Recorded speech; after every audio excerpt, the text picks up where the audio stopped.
Olá, está entrando no ar o Salto para o Futuro, um programa da TV Escola, canal da Secretaria de Educação à Distância do Ministério da Educação. A história mostra que as atividades espaciais têm uma estreita relação com a política internacional. Tudo começou na época da Guerra Fria, quando Estados Unidos e a então União Soviética buscavam o posto de maior potência mundial.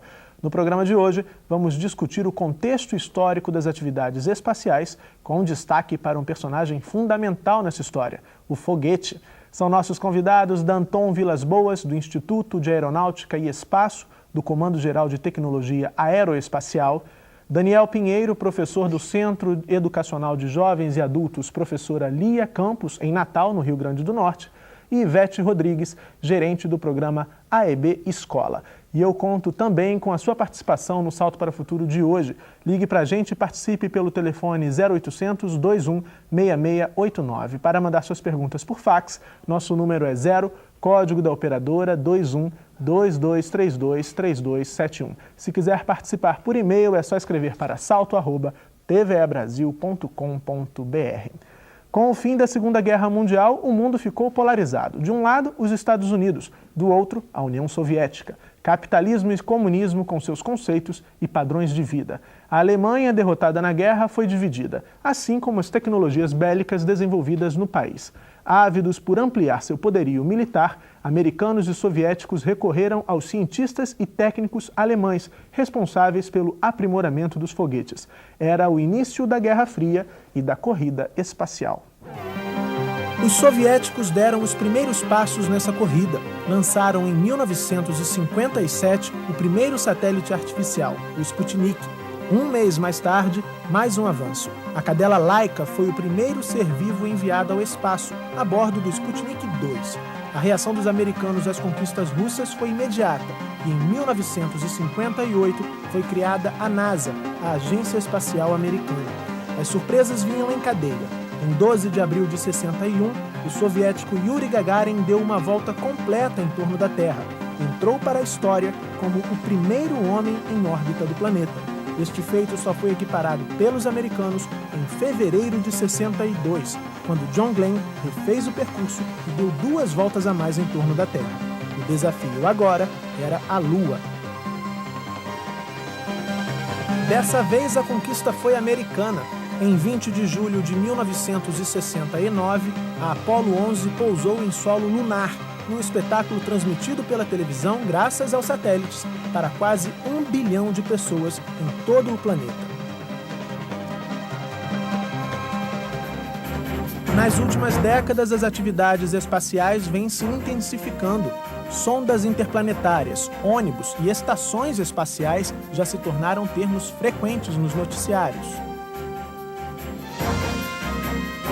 Localizado em São José dos Campos, em São Paulo, o Memorial Aeroespacial Brasileiro tem como objetivo retratar a evolução da pesquisa aeroespacial no país. O Memorial Aeroespacial Brasileiro, ele é, na verdade, um espaço que a comunidade de São José dos Campos ganhou, num território militar, e cujo objetivo é fomentar, o resgate da história, a disseminação da cultura e, principalmente, a preservação dela, No dia da nossa gravação, um grupo da Fundação Hélio Augusto de Souza foi conhecer o memorial. As crianças são o principal público-alvo do MAB e uma das atrações é o Laboratório Interativo de Ciências, que tem por objetivo mostrar à criançada princípios básicos de física, de ciências e para lembrar que para lançar um foguete, trabalhar com vários assuntos na aeronáutica ou em qualquer outro setor, a gente precisa dos alicerces básicos. Guiados por um monitor, os visitantes conhecem motores de aviões e também fazem descobertas sobre o pioneiro dos ares, o 14 bis de Santos Dumont. Sabe o que ele é feito? 14 bis? Tem ideia? Ele é feito daquele tecido do kimono japonês. O passeio continua e o grupo observa outras criações dos técnicos do Comando Geral de Tecnologia Aeroespacial. Do lado de fora, uma grande atração, o veículo lançador de satélites. E não parou por aí. A turma também viveu o desafio de lançar um mini foguete feito de garrafa PET. Mas antes do lançamento, hora das instruções de segurança. Olha só, vocês estão vendo que todo mundo está de um lado e o nosso mini lançador, que é a minha bomba de bicicleta, que vai ser utilizado para lançar o meu mini VLS, tá aqui na frente. Pode ficar alguém na área de lançamento? Para a professora, a visita contribuiu para aproximar o grupo da cultura aeroespacial. A tecnologia faz parte da vida deles em todo momento, né? E a tecnologia que está aqui no museu, eles não podem estar presenciando o tempo todo. Então é uma forma deles terem contato diretamente. E para os visitantes, foi um dia de muitas descobertas. Achei muito legal, porque eu aprendi coisas novas que eu não sabia, como o foguete decolava, e vi onde o primeiro avião, como foi feito, do que foi feito. 5, 4, 3, 2, aí!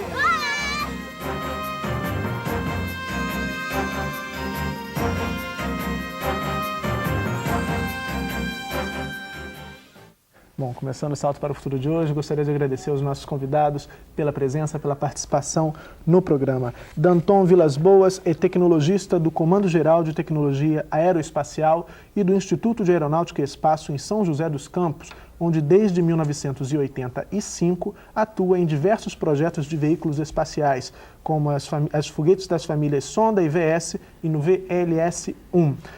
Além disso, também atuou no programa Cruzeiro do Sul, Danton, a gente viu aí na reportagem que logo no início do desenvolvimento desses foguetes, o principal objetivo era bélico, era que os foguetes servissem como aí um armamento. E atualmente, qual é a principal finalidade desses foguetes? Bom, a principal finalidade hoje dos foguetes é o transporte de cargas úteis ao espaço, sejam eles satélites, sejam eles o transporte de astronauta para as estações espaciais ou para a órbita da Terra e o transporte de sondas espaciais, né, de sondas interplanetárias. A gente podia resumir que hoje o objetivo principal ele é científico, tecnológico e comercial. Certo. E aí os benefícios dessa tecnologia podem ser percebidos pela sociedade de uma forma geral. Sem dúvida, né? Quando nós estamos, por exemplo, assistindo televisão via satélite, quem colocou esse satélite em órbita foi um foguete, né? Quando nós vimos a Estação Espacial em órbita da Terra realizando experiências que um dia vão trazer benefício para a humanidade, quem colocou essa estação em órbita, quem colocou os astronautas foram os foguetes. Certo. Daniel Pinheiro, nosso segundo convidado, é coordenador da Olimpíada Brasileira de Astronomia e Astronáutica do Colégio Salesiano São José, em Natal, no Rio Grande do Norte. Daniel também é professor do ensino médio da Rede Estadual de Ensino, lá no Rio Grande do Norte, e do Centro de Educação de Jovens e Adultos, professora Lia Campos, como eu disse há pouco na abertura do programa. Daniel desenvolve a pesquisa O Contexto Histórico da Pesquisa Espacial no Brasil, Construção e Lançamento de Foguetes impulsionados por água e ar comprimido. Daniel, como toda essa trajetória histórica da corrida espacial pode ser explorada na escola, por exemplo, num projeto interdisciplinar? Bem, devemos lembrar que os parâmetros curriculares nacionais, eles estabelecem algumas competências e habilidades que são desenvolvidas com esse tema. Por exemplo, compreender a ciência como uma construção humana, relacionando o desenvolvimento científico com a transformação da sociedade. Outras competências e habilidades também são ler e interpretar resultados a partir de experimentos e demonstrações. E todas essas ações, elas são divulgadas pela AEB Escola, o que possibilita que o professor em qualquer parte do Brasil, ele se aproprie desses conhecimentos e leve para a sala de aula essa prática. Quer dizer, a gente tende a imaginar, principalmente a sociedade de uma forma geral, que está fora desse dia a dia do cotidiano escolar, enfim, não está em contato direto com essa área da educação, que esse tipo de trabalho deve ser desenvolvido na escola pelo professor de ciências única e exclusivamente. E não, pelo que você está me dizendo, não, a área pode ser muito maior. Não, com certeza. O conhecimento científico espacial, ele é multidisciplinar. Para se colocar um foguete, para se lançar um foguete, nós necessitamos de várias áreas de conhecimento. Então, se você quer desenvolver um projeto na sua escola, certo? Você pode usar como tema gerador, como um agente motivador da multidisciplinaridade e da contextualização esses temas. Ok. Ivete Rodrigues, nossa terceira convidada no programa de hoje, é gerente do programa AEB Escola da Agência Espacial Brasileira. A Ivete é responsável pela captação de recursos e pela criação do modelo de gestão do programa e também pela articulação e pelo desenvolvimento de parcerias com importantes instituições e universidades. Ivete, o Daniel citou até aqui já o AEB Escola e aproximar esses conteúdos todos do cotidiano escolar é uma das principais atribuições do programa, como a gente já discutiu no programa de hoje. No programa de ontem. Você me dizia antes do programa começar aqui que o foguete, o protótipo do VLS, feito de garrafa PET, é uma das principais atrações do AEB Escola, né? Cativa aí a atenção de alunos, professores, enfim. Exatamente. A gente pode perceber com clareza que o espaço e seus mistérios naturalmente despertam o interesse das pessoas. Então, ao levar para as escolas conteúdos atuais que abordam tecnologias de ponta, o programa AEB Escola tem por objetivo contribuir para enriquecer as atividades em sala de aula. Nessa abordagem, a gente procura estar desenvolvendo materiais didáticos, além de focar na formação de professores, para que eles possam desenvolver competências e se sentir seguros para estar levando esses conteúdos que, naturalmente, eles não estão próximos das atividades do dia a dia da sala de aula. Certo. Esses materiais, você trouxe até alguns deles aí? Sim, a gente tem trabalhado com materiais didáticos que focam a interatividade através de CDs interativos por meio dos pesquisadores das instituições que são parceiras, como o INPE, o CTA, que são exatamente os cientistas, os pesquisadores que atuam nessas atividades.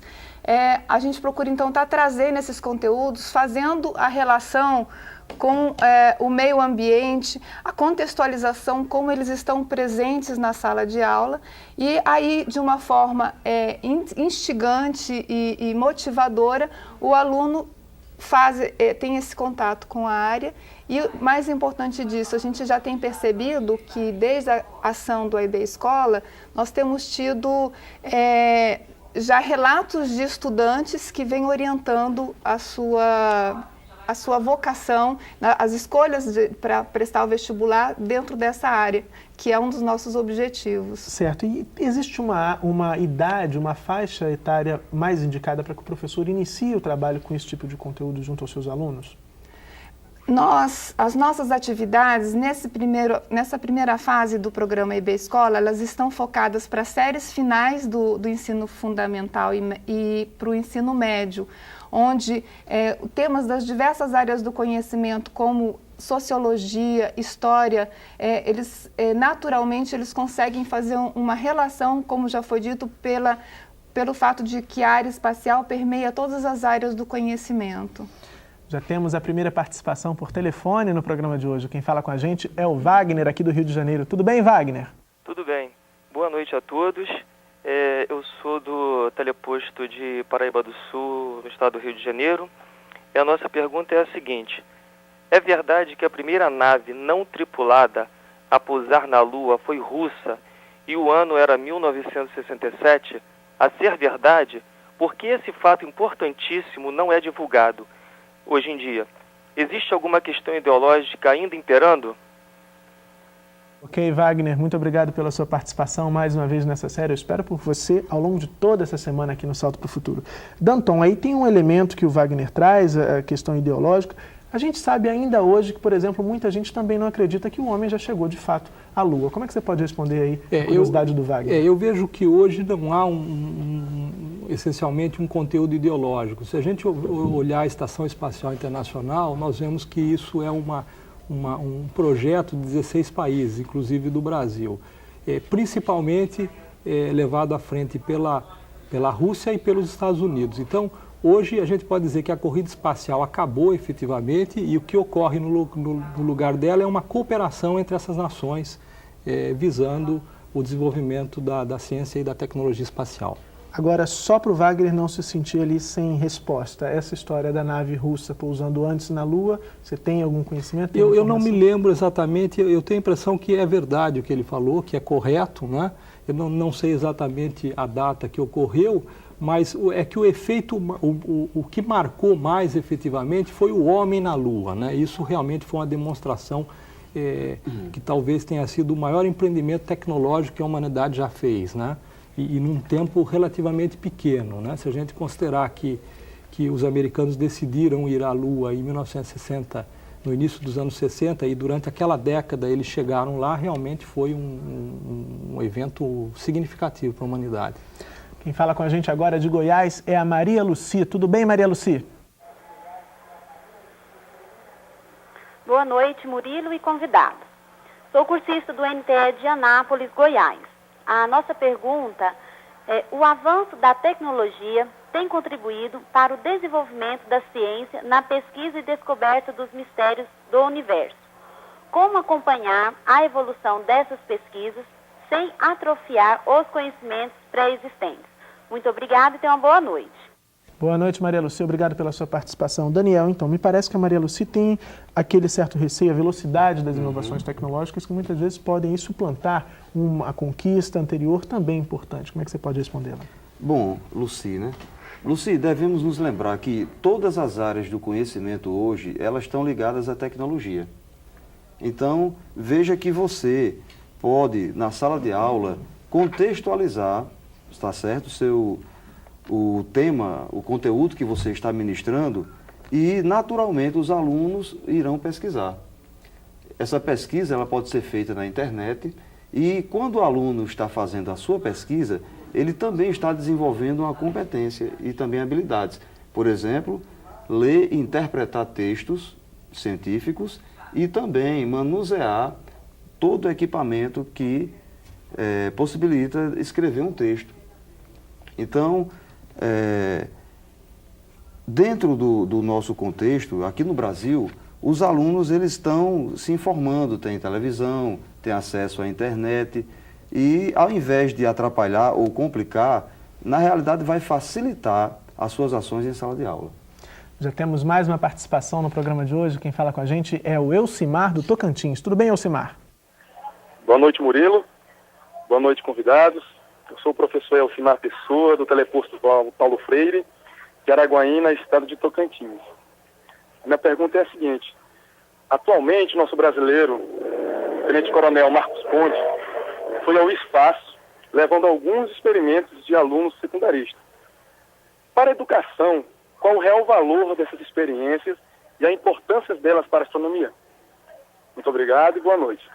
Obrigado, Elcimar, pela sua participação. Ainda nessa série você vai poder entender e conhecer melhor como foi todo o processo de preparação e do envio desses experimentos dos alunos para a missão centenário lá do Tenente-Coronel Marcos Pontes. Então, Ivete, qual a importância dessa ida do astronauta brasileiro ao espaço, levando na bagagem os experimentos dos estudantes brasileiros? Eu acho que, primeiro, é colocar em contato os estudantes com a pesquisa científica, com os experimentos de forma concreta. Por exemplo, nós tivemos a oportunidade de acompanhar os experimentos que foram desenvolvidos pelos alunos de São José dos Campos, e o que a gente pôde perceber é que isso trouxe um brilho novo nas vidas dessas crianças. Nós temos relatos de crianças que colocaram que eles se sentiram valorizados por estar fazendo parte de um processo em que eles estavam diretamente envolvidos, e isso marcou a vida deles definitivamente. Então, eu acho que essa ida do Marcos Pontes, ela é muito importante no sentido de focar na importância das crianças acreditarem nos seus sonhos, e investirem e estudarem e com determinação acreditarem que pode alcançar um sonho e, quiçá, contribuir com a pesquisa e com a ciência, que muitas vezes se parece tão distante da gente, mas a gente pode se considerar, todos somos pesquisadores, todos somos cientistas e podemos nos desenvolver nessa área. Ela não está distante do nosso cotidiano. Depois do intervalo, nossos convidados vão falar sobre a história e as aplicações dos foguetes. Até já!